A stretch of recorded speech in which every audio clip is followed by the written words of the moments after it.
Hey guys, this is week 8 video take 2. So I was looking over the schedule here and I had to go back and clarify a few things for myself, which I think will make a better version anyway. So this is our last week and I can hardly believe it. You guys have worked really hard and it just always goes really fast, especially when it just takes place online and you don't see each other in person. And so good job keeping up with everything.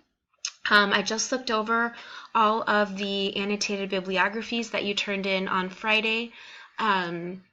If you are waiting for grades on those, just know that the majority of them looked pretty solid, and I'll get the grades in tonight or tomorrow night.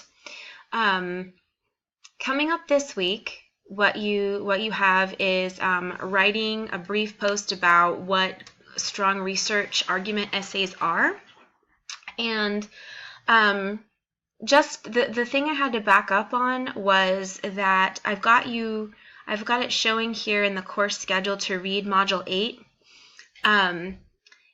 but it was also showing in the schedule that you would read Module 7.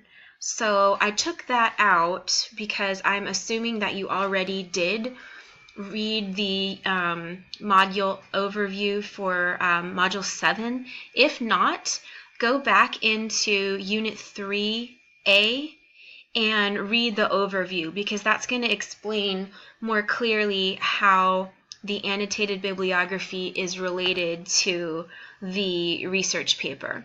So just to make sure that everyone's clear on this, the sources that you wrote about in your annotated bibliography are meant to be the research for your argument paper.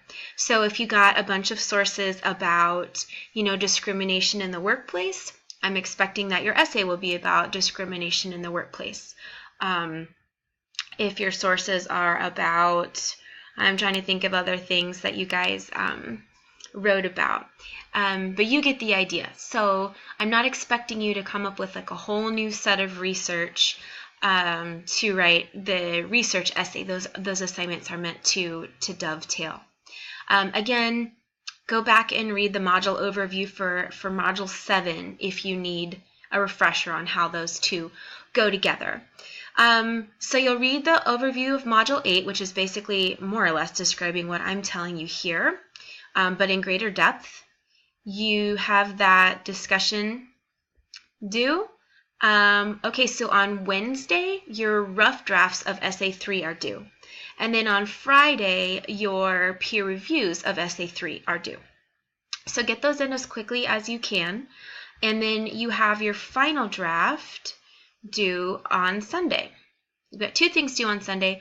One is your farewell discussion, and the other is your research argument. So that's the paper.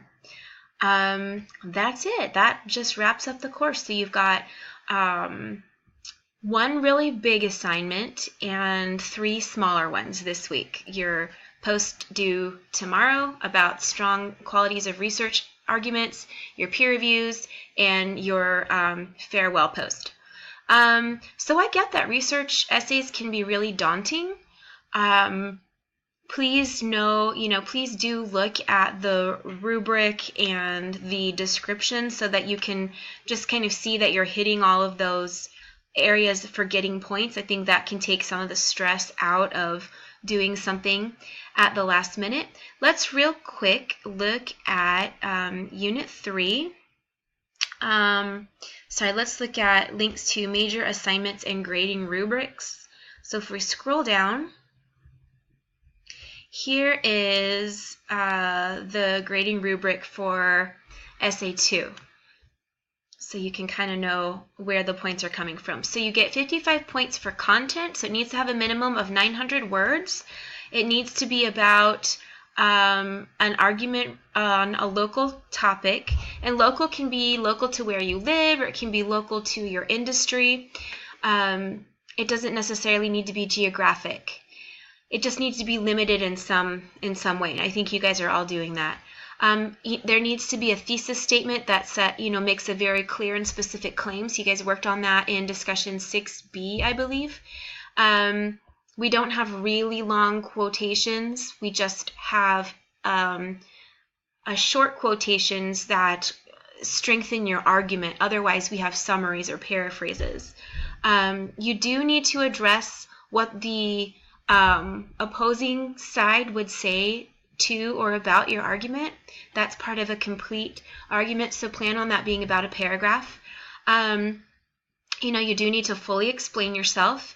And an effective blend of ethos, pathos, and logos.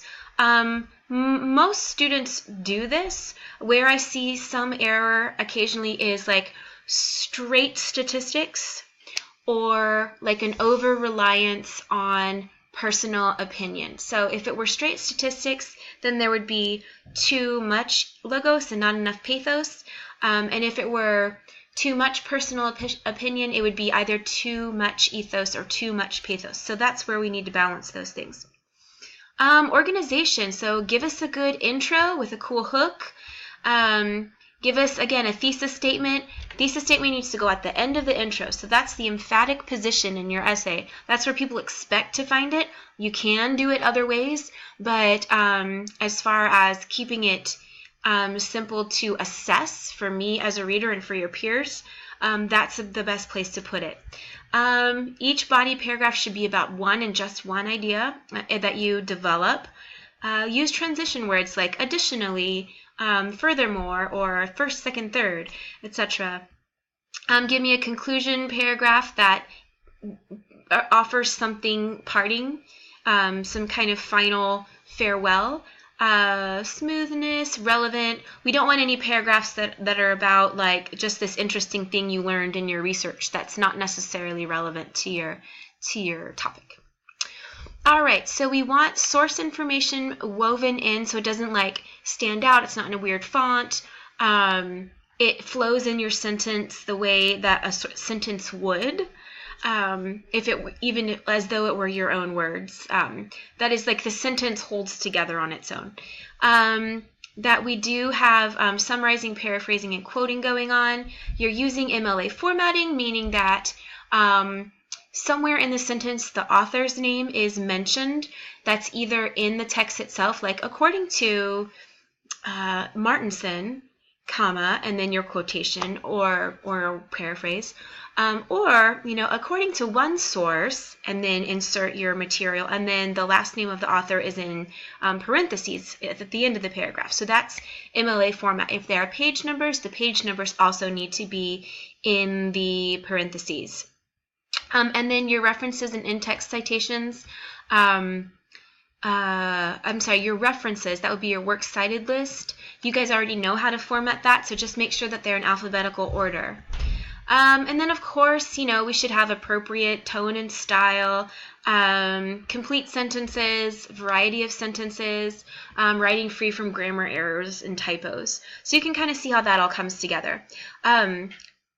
Nevertheless, I know it's daunting. It's just no small thing to write basically a 4-page paper. So give yourself the encouragement that you've already done the research. You kind of know what you want to say. And with your rough draft, I would say just try to get something out there.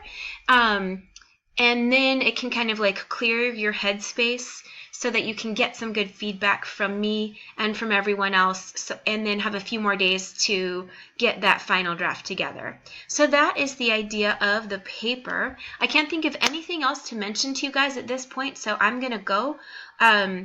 But contact me if you have any questions, and I can certainly put another announcement, another video up if anyone thinks that I need to. All right, thanks for watching this long. I hope you have a great last week.